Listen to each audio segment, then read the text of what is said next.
કર્ણાટકમાં Shri Madhusudan Sai institute of medical science અને રિસર્ચના લોકાર્પણ કાર્યક્રમમાં સંબોધન દરમિયાન વડાપ્રધાન મોદીએ જણાવ્યું કે ભારત હવે વિકસિત રાષ્ટ્ર બનવા તરફ અગ્રેસર થઈ રહ્યું છે અને આ તમામ લોકોના પ્રયાસના કારણે થઈ રહ્યું છે। પીએમ મોદીએ કહ્યું કે ઘણા લોકો સવાલ કરે છે કે ભારત આટલા ઓછા સમયમાં વિકાસ કેવી રીતે કરી શકે, પડકારોનો સામનો કેવી રીતે કરવામાં આવશે અને તેનો જવાબ તમામના પ્રયાસ છે। દેશના દરેક વ્યક્તિના સહયોગથી આપણે આ ઉપલબ્ધિ હાંસિલ કરીશું। છેલ્લા 9 વર્ષથી દેશમાં ઈમાનદારીપૂર્વક કામ કરવામાં આવી રહ્યું છે। દેશે મેડિકલ ક્ષેત્રે ઘણી નવી ઉપલબ્ધિ મેળવી છે। પીએમ મોદીએ કહ્યું કે કર્ણાટકમાં 9,000 જેટલા આરોગ્ય કેન્દ્રો છે। कर्नाटका में आज लगभग 70 मेडिकल कॉलेज है। डबल इंजन सरकार के प्रयासों से जो मेडिकल कॉलेज बीते वर्षों में बने हैं, उनमें से एक यहां चिकबल्लापुरा में भी बना है। इस वर्ष की केंद्र सरकार के बजट में तो हमने 150 नर्सिंग संस्थान बनाने की भी घोषणा की है। इससे नर्सिंग के क्षेत्र में भी युवाओं के लिए बहुत अवसर बनने वाले हैं।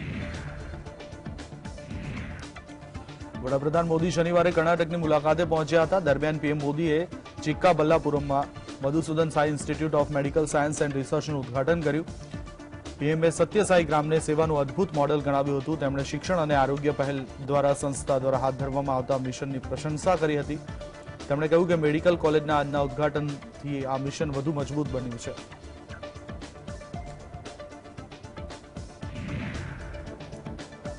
કર્ણાટકના દાવણગેરેમાં શનિવારે જાહેર સભાને સંબોધતા વડાપ્રધાન મોદીએ જણાવ્યું હતું કે કર્ણાટકના લોકોએ રાજ્યમાં ફરીવાર ડબલ એન્જિનની સરકારને લાવવાનો નિર્ણય કર્યો છે।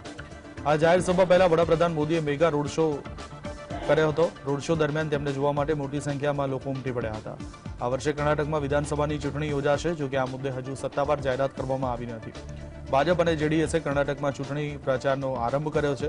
વર્ષ 2024ની લોકસભા ચૂંટણી પહેલા તમામ રાજકીય પક્ષો માટે કર્ણાટક વિધાનસભાની ચૂંટણી મહત્વપૂર્ણ માનવામાં આવી રહી છે। हमारा जो मंत्र है,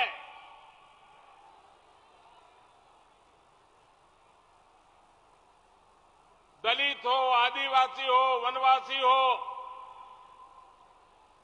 महिलाएं हो, बुजुर्ग हो, जो वंचित है, उन वंचितों को वरीयता, वंचितों को प्राथमिकता, ये हमारे हर कदम में नजर आती है। ये हमारे संकल्प को दिखाता है। કોંગ્રેસે કર્ણાટક વિધાનસભા ચૂંટણી માટે 124 ઉમેદવારોની પ્રથમ યાદી જાહેર કરી। પ્રદેશ અધ્યક્ષ ડીકે શિવકુમાર કનકપુરાથી ચૂંટણી લડશે, જ્યારે પૂર્વ મુખ્યમંત્રી સિદ્ધારમૈયાને વરુણાથી ટિકિટ આપવામાં આવી છે। ચૂંટણી પંચે હજુ કર્ણાટક વિધાનસભા ચૂંટણીની તારીખો જાહેર કરી નથી। મીડિયા રિપોર્ટ્સ અનુસાર ચૂંટણી પંચ રવિવારે અથવા આવતા સપ્તાહની શરૂઆતમાં રાજ્યમાં વિધાનસભા ચૂંટણીના કાર્યક્રમની જાહેરાત કરી શકે છે। ચૂંટણીના કાર્યક્રમની જાહેરાત થતાં જ સમગ્ર રાજ્યમાં આદર્શ આચારસંહિતા લાગુ થઈ જશે। કર્ણાટકની વર્તમાન વિધાનસભાનો કાર્યકાળ 24 મેના રોજ સમાપ્ત થશે। ત્યાં સુધીમાં પંચે 224 બેઠકો ધરાવતી વિધાનસભાની ચૂંટણી માટે ચૂંટણી પ્રક્રિયા પૂર્ણ કરવી પડશે।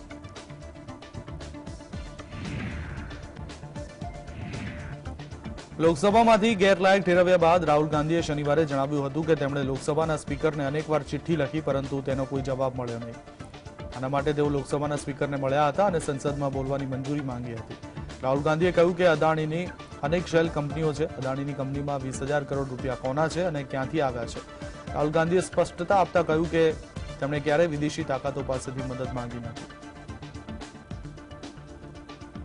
अदानी जी की शेल कंपनीज हैं, अदानी जी की शेल कंपनीज हैं, उसमें 20,000 करोड़ रुपया किसी ने इन्वेस्ट किया। अदानी जी का पैसा नहीं है, अदानी जी का इंफ्रास्ट्रक्चर बिजनेस है, पैसा किसी और का है। सवाल यह है, ये जो 20,000 करोड़ रुपए हैं, ये किसके हैं? કોંગ્રેસ નેતા રાહુલ ગાંધીએ શનિવારે પ્રશ્ન પૂછતા જણાવ્યું હતું કે રાહુલે અદાણી અને પીએમ મોદીના સંબંધ ખૂબ જ જૂના છે। સંસદમાં મારા ભાષણને હટાવવામાં આવ્યું હતું। મને ગેરલાયક ઠેરવી અવાજ દબાવી શકશો નહીં। ભાજપ મુદ્દાઓ પરથી ધ્યાન ભટકાવવા માંગે છે। अदानी जी और नरेंद्र मोदी जी के रिश्ते के बारे में डिटेल में बोला। रिश्ता नया नहीं है, रिश्ता पुराना है।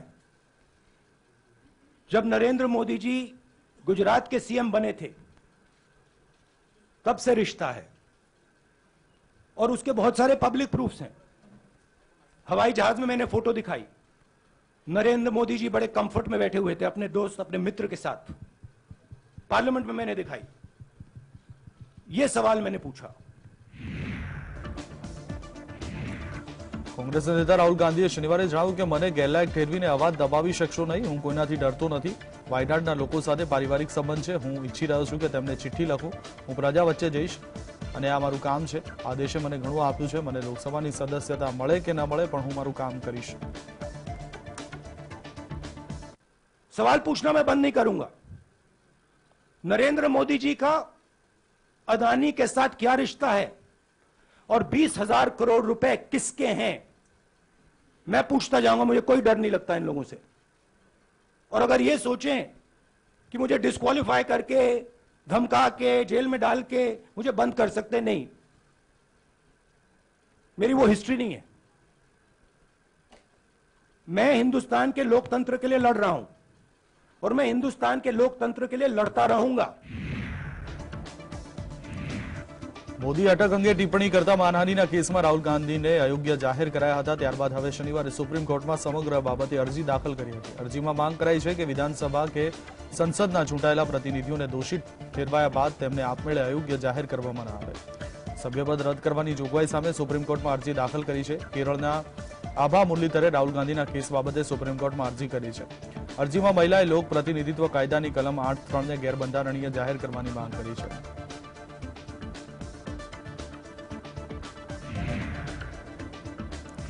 લોકસભામાં ગેરલાયક ઠેરવ્યા બાદ ભાજપે રાહુલ ગાંધી પર આકરા પ્રહાર કર્યા છે. ભાજપના નેતા રવિશંકર પ્રસાદે શનિવારે જણાવ્યું કે વર્ષ 2019માં રાહુલ ગાંધીએ મોદી સમાજનું અપમાન કર્યું છે અને તેમને ગેરલાયક ઠેરવવા અને અદાણી વિવાદ મુદ્દે કોઈ સંબંધ નથી. રવિશંકર પ્રસાદે કહ્યું કે રાહુલ ગાંધીને ટીકા કરવાનો અધિકાર છે પરંતુ અપમાનિત કરવાનો નથી. પ્રસાદે કહ્યું કે કોંગ્રેસ ઉપલી કોર્ટમાં કેમ ગેરલાયક ઠેરવવાના નિર્ણયને પડકારી રહી નથી. કોંગ્રેસ કર્ણાટક વિધાનસભાની ચૂંટણીમાં રાજકીય લાભ મેળવવા માટે આ મુદ્દો ઉઠાવી રહી છે. તેમણે કહ્યું કે ગેરલાયક જાહેર થનાર રાહુલ ગાંધી પહેલા વ્યક્તિ નથી. ઇતિહાસમાં તેમની પહેલા પણ 31 લોકોને ગેરલાયક ઠેરવવામાં આવી ચૂક્યા છે, જેમાં ભાજપના કેટલાક લોકો પણ સામેલ છે.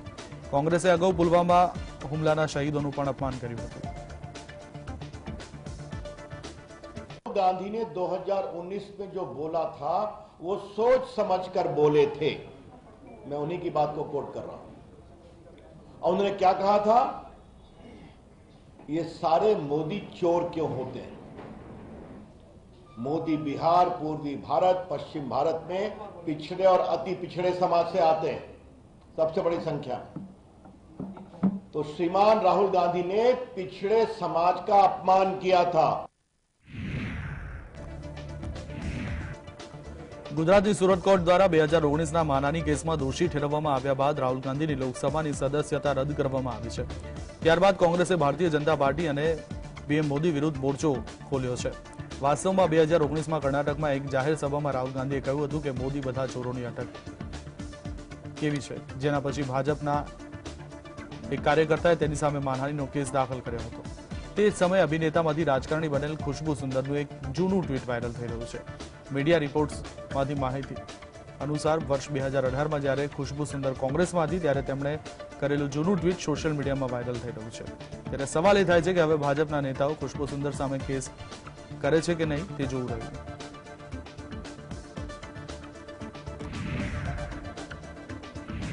માનહાનિ કેસના ચુકાદા બાદ કોંગ્રેસ નેતા રાહુલ ગાંધીએ લોકસભાની સદસ્યતા ગુમાવી દીધી છે, જે બાદ કોંગ્રેસના નેતાઓ તેમજ અનેક રાજકીય પક્ષોએ તેનો ખુલ્લેઆમ વિરોધ કર્યો છે.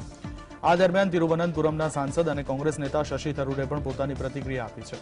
તેમણે કહ્યું કે ભાજપ અવાજને દબાવવા માંગે છે, પરંતુ હવે રાહુલ ગાંધીની લોકસભાની સદસ્યતા રદ કરવાનો અવાજ દુનિયાના ખૂણે ખૂણેથી સંભળાઈ રહ્યો છે. ઘણા મીડિયા કવરેજ શેર કરી કોંગ્રેસ નેતાએ ટ્વીટ કર્યું. તેઓએ એક અવાજને શાંત કરવાનો પ્રયાસ કર્યો. હવે વિશ્વના દરેક ખૂણામાં ભારતનો અવાજ સંભળાઈ રહ્યો છે.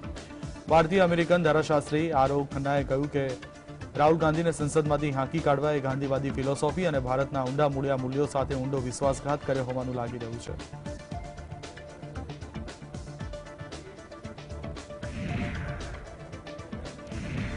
કર્ણાટકમાં ફરી એકવાર વડાપ્રધાન નરેન્દ્ર મોદીની સુરક્ષામાં ભંગની ઘટના સામે આવી છે. અહીં પીએમની રેલી દરમિયાન સુરક્ષામાં ભંગ થયો છે. 3 મહિનામાં બીજી વખત પીએમની સુરક્ષામાં ચૂક થતા ખળભળાટ મચી ગયો છે.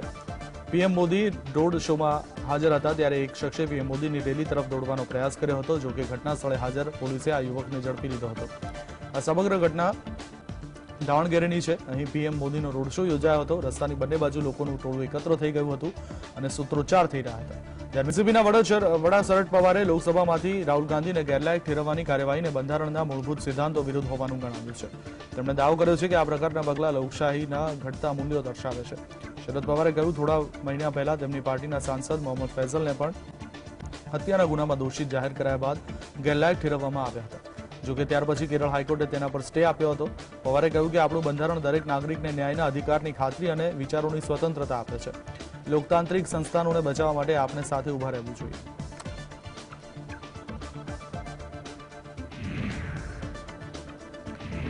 કોંગ્રેસના પૂર્વ અધ્યક્ષ રાહુલ ગાંધીને લોકસભાના સભ્યપદેથી ગેરલાયક ઠેરવ્યા બાદ બહુજન સમાજ પાર્ટીના વડા માયાવતીએ પોતાનું મૌન તોડ્યું છે.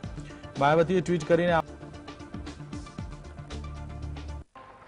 हमारा छिंदवाड़ा क्षेत्र जनजाति भाइयों से भरा हुआ पड़ा है. पिछड़े समाज के भाइयों बहनों से भरा हुआ है. ये छिंदवाड़ा क्षेत्र में मैं जब आया हूं तब मैं कहना चाहता हूं, केवल और केवल भारतीय जनता पार्टी ही है जिसने आदिवासियों और पिछड़ा समाज के लोगों के सम्मान की चिंता की.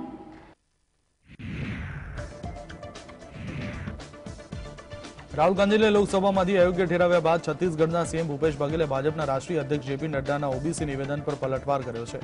સીએમ ભૂપેશ બઘેલે કહ્યું કે હું બીજેપી અધ્યક્ષને કહેવા માંગુ છું કે તમે પછાત લોકોના નામ પર મગરના આંસુ પાડવાનું બંધ કરો. છત્તીસગઢમાં અમે વિધાનસભામાં સર્વસંમતિથી અનામત બિલ પાસ કર્યું છે. ભાજપે હંમેશા આ વર્ગોની ઉપેક્ષા કરી છે. તેમની વચ્ચે ભેદ પાડવાનું કામ ભાજપે કર્યું છે. છત્તીસગઢમાં શુક્રવારે મોટી સંખ્યામાં કોંગ્રેસ પાર્ટીએ કેન્દ્ર સરકાર વિરુદ્ધ વિરોધ પ્રદર્શન કર્યું હતું. આ પહેલા સીએમ ભૂપેશ બઘેલે ટ્વીટ કર્યું, भारतीय जनता पार्टी अडानी के मुद्दे को लेकर डाइवर्ट करना चाहती है और राहुल गांधी जी उसमें अड़े हुए हैं कि सेल कंपनियों में 20,000 करोड़ पैसे डालेंगे. इस सवाल का जवाब वो लेके रहेंगे, चाहे वो डिस्क्वालिफिकेशन करें, चाहे माफी मांगने की बात करें, चाहे आरक्षण का मुद्दा लाएं. कोई इधर उधर नहीं होगा. सीधी बात है कि अडानी की कंपनी में 20,000 करोड़ आएगा. કેન્દ્રમાં રાહુલ ગાંધીની સદસ્યતા બાદ જે રાજકીય ઉથલપાથલ શરૂ થયેલી જોવા મળી રહી છે તેમાં હજુ પણ ઘણા વળાંકો બાકી છે. એવામાં મહારાષ્ટ્રમાંથી સમાચાર મળી રહ્યા છે કે અહીં વિશેષ અધિકાર ભંગના પ્રસ્તાવ પર નોટિસને લઈ સંજય રાઉત વિરુદ્ધ કાર્યવાહી થઈ શકે છે. અહેવાલ અનુસાર જાતિ સમીકરણોને કેવી રીતે મેનેજ કરશે.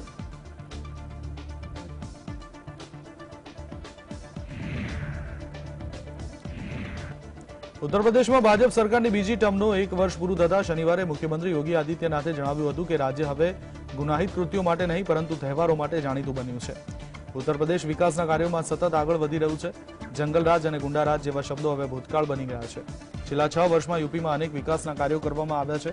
વર્ષ 2025 સુધીમાં Purvanchal expressway, Bundelkhand way express અને ગંગા એક્સપ્રેસવેનું બાંધકામ કાર્ય પૂર્ણ થઈ જશે. ઉત્તર પ્રદેશના સીએમએ કહ્યું કે યુપીના 5 જિલ્લામાં મેટ્રો સુવિધા છે. યોગી આદિત્યનાથે કહ્યું કે વર્ષ 2017માં ઉત્તર પ્રદેશમાં માત્ર 2 એરપોર્ટ કાર્યશીલ હતા અને 6 વર્ષ પછી રાજ્યમાં કુલ 9 એરપોર્ટ કાર્યશીલ છે.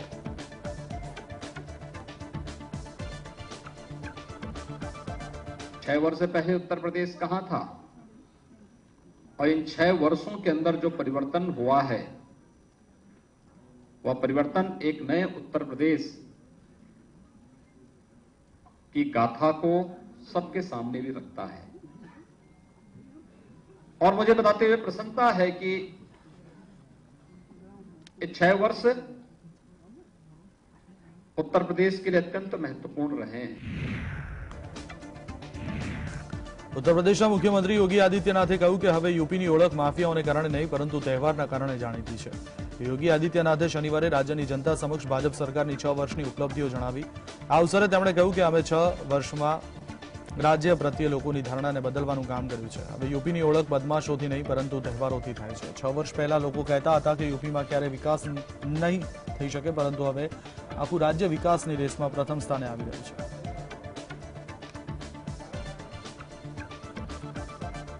उत्तर प्रदेश के अंदर हमारी जीरो टॉलरेंस की जो नीति रही है उसने कुछ चीजें तो तय की, खास तौर पर कि उत्तर प्रदेश उपद्रवियों के लिए नहीं उत्सवों के प्रदेश के रूप में माना जाएगा। उत्तर प्रदेश माफियाज के लिए नहीं महोत्सव के लिए माना जाएगा। उत्तर प्रदेश गुंडा राज, माफिया राज और जंगल राज जैसे शब्द अब अतीत के शब्द बन जाएंगे। દિલ્હી લીકર પોલિસી સાથે સંકળાયેલ મની લોન્ડરિંગમાં કેસમાં મનીષ સિસોદિયાની જામીન અરજી પર 5મી એપ્રિલના રોજ સુનાવણી હાથ ધરવામાં આવી શકે છે। દિલ્હીની રાઉઝ એવન્યુ કોર્ટમાં આ જામીન અરજી પર સુનાવણી હાથ ધરવામાં આવશે। શનિવારે ઈડીએ જામીનનો વિરોધ કરતા લાંબો જવાબ કોર્ટ સમક્ષ દાખલ કર્યો હતો। મનીષ સિસોદિયા હાલ 5મી એપ્રિલ સુધી જ્યુડિશિયલ કસ્ટડીમાં છે। 26મી ફેબ્રુઆરીના રોજ મનીષ સિસોદિયાની સીબીઆઈ દ્વારા ધરપકડ કરવામાં આવી છે।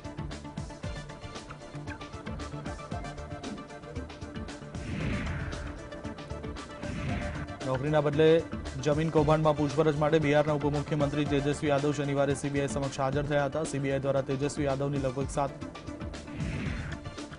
કેન્દ્રીય રેલવે મંત્રી અશ્વિની વૈષ્ણવ શનિવારે જમ્મુ કાશ્મીરના 2 દિવસ પ્રવાસ પર પહોંચ્યા હતા। આ વર્ષના અંત સુધીમાં કાશ્મીર સુધી ટ્રેન દોડાવવાના ચાલી રહેલા પ્રયાસોમાં તેમની આ મુલાકાત ખૂબ જ મહત્વપૂર્ણ માનવામાં આવે છે। રેલવે મંત્રી અશ્વિની વૈષ્ણવે રેલવે અધિકારીઓ સાથે બડગામ સ્ટેશનથી બારામુલ્લા સુધી ટ્રેનમાં મુસાફરી કરી હતી। રેલવે મંત્રી રવિવારે રિયાસી જિલ્લાના ચેનાબ નદી પર બની રહેલ વિશ્વના સૌથી ઊંચા કમાન પુલનું પણ નિરીક્ષણ કરશે।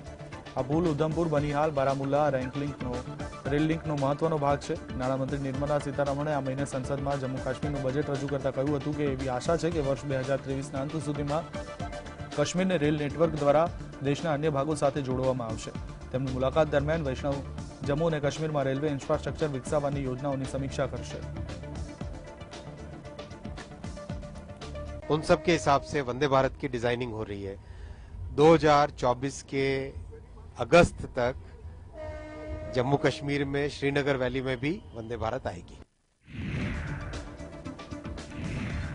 विदेश मंत्री जयशंकरे विदेशनी धरती पर भारतનું વલણ મજબૂતાઈથી મૂક્યું છે। તેમના કાર્યકાળ દરમિયાન ઘણા મોટા મુદ્દાઓ સામે આવ્યા। તેમના જવાબોને આખી દુનિયા ભૂલી શકે નહીં। આ વખતે તેમણે બ્રિટનમાં બનેલી રાષ્ટ્રધ્વજની ઘટના મામલે કડક ભાષામાં જવાબ આપ્યો હતો। એક સપ્તાહ પહેલા ખાલિસ્તાનીઓએ બ્રિટિશ હાઈ કમિશન પર હુમલો કર્યો હતો। પહેલા તો ભારત વિરુદ્ધ નારેબાજી ચાલુ રહી, પરંતુ ત્યારબાદ ભારતીય હાઈ કમિશનમાં લહેરાવેલા ભારતીય ધ્વજને નીચે ખેંચવાનો પ્રયાસ કરવામાં આવ્યો। એક ખાલિસ્તાની સમર્થક હાઈ કમિશનની દિવાલ પર ચડી ગયો અને ધ્વજ નીચે ખેંચવા લાગ્યો।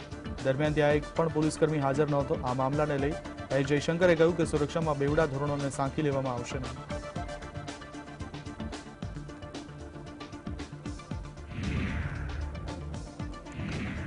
શ્રદ્ધા વાલકરના પિતાએ ચાર્જશીટમાં દર્શાવવામાં આવેલ ઓડિયો વિડીયો સામગ્રી મેળવવા માટે દિલ્હીની કોર્ટમાં અરજી કરી છે। શ્રદ્ધા વાલકરની તેના લિવ ઇન પાર્ટનર આફતાબ પૂનાવાલાએ ક્રૂરતાપૂર્વક હત્યા કરી હતી। કોર્ટે દિલ્હી પોલીસને આ મુદ્દે જવાબ રજૂ કરવાનો નિર્દેશ કર્યો છે। આ કેસમાં આફતાબ પૂનાવાલા 3 વાર તેના વકીલ બદલી ચૂક્યો છે। અરજદારના વકીલે કોર્ટમાં રજૂઆત કરી હતી। કેસની ટ્રાયલ માટે ઓડિયો વિડીયો સામગ્રીની જરૂર છે। કોર્ટે અરજદારને વિડીયો કોન્ફરન્સિંગના માધ્યમથી સાંભળ્યા હતા। આ મામલે વધુ સુનાવણી 31મી માર્ચના રોજ હાથ ધરવામાં આવી શકે છે।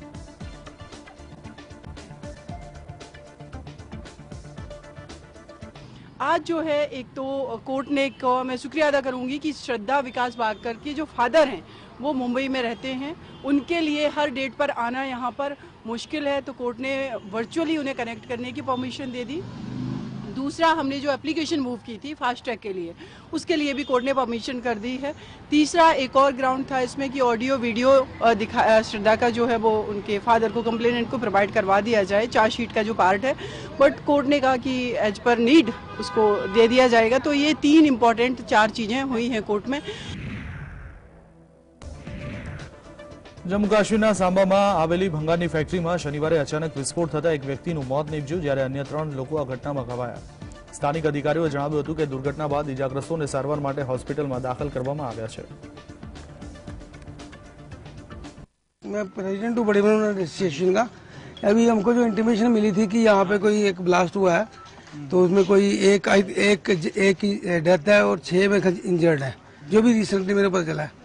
तो अब ये फैक्ट्री जो है यहाँ पे लगी थी, पहले ये कॉपर मैन्युफैक्चरिंग कर रही थी, तो अब इसके बाकी तो अंदर का तो मेरे को पता नहीं कि अंदर क्या है, बट अंदर पोजीशन क्या है, क्या स्टोरेज थी क्या नहीं। પૂર્વી રાજસ્થાનમાં આવેલા ભરતપુરમાં છેલ્લા ઘણા દિવસોથી વાતાવરણમાં પલટો જોવા મળી રહ્યો છે. કમોસમી વરસાદ અને કરા પડવાને કારણે ખેતરમાં ઉભા પાકને નુકસાન થયું છે. આ સાથે જ ભરતપુરમાં ભારે વરસાદને કારણે દિવાલ પડી જવાનો બનાવ પણ બન્યો. સ્થાનિક હવામાન વિભાગ પ્રમાણે ભરતપુર, અલવર અને રાજસ્થાનના કેટલાક ઉત્તર પૂર્વી જિલ્લામાં 30 કિલોમીટર પ્રતિ કલાકની ઝડપે પવન ફૂંકાયો હતો. 25મી માર્ચ કમોસમી વરસાદની સ્થિતિમાંથી લોકોને રાહત મળી શકે છે.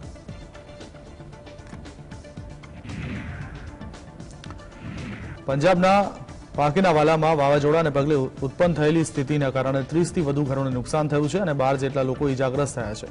વાવાઝોડાએ ખેતરમાં ઉભા પાકને પણ નુકસાન પહોંચાડ્યું. સ્થાનિક રહીશોના દાવા પ્રમાણે વાવાઝોડાના કારણે 2 થી 2.5 કિલોમીટર વિસ્તારમાં વધુ અસર જોવા મળી. સ્થાનિક વહીવટીતંત્રના અધિકારીએ જણાવ્યું કે જાનહાનિ ન થાય તે માટે સ્થાનિક લોકોને પહેલાથી અન્ય સલામત સ્થળો પર ખસેડવામાં આવ્યા. જે ખેડૂતોને વાવાઝોડાને કારણે નુકસાન થયું છે તેમને વળતર પણ ચૂકવવામાં આવશે. ઇજાગ્રસ્ત લોકોને ફાઝિલકાના સિવિલ હોસ્પિટલમાં દાખલ કરવામાં આવ્યા છે.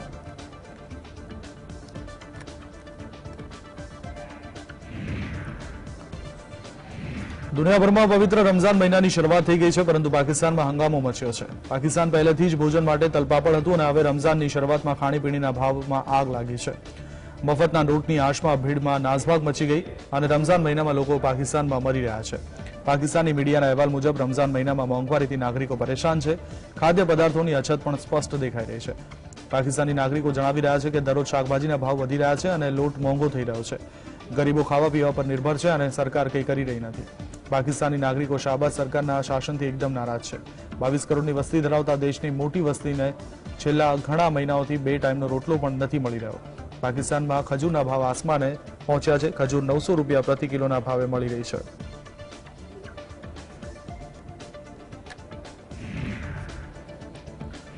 લોસ એન્જલસના ભૂતપૂર્વ મેયર એરિક ગાર્સેટીને ભારતમાં અમેરિકાના નવા રાજદૂત તરીકે નિયુક્ત કરાયા છે. યુએસ વાઇસ પ્રેસિડેન્ટ કમલા હેરિસે ગઈકાલે ઔપચારિક રીતે એરિક ગાર્સેટીને ભારતમાં યુએસ એમ્બેસેડર તરીકે શપથ લેવડાવ્યા હતા.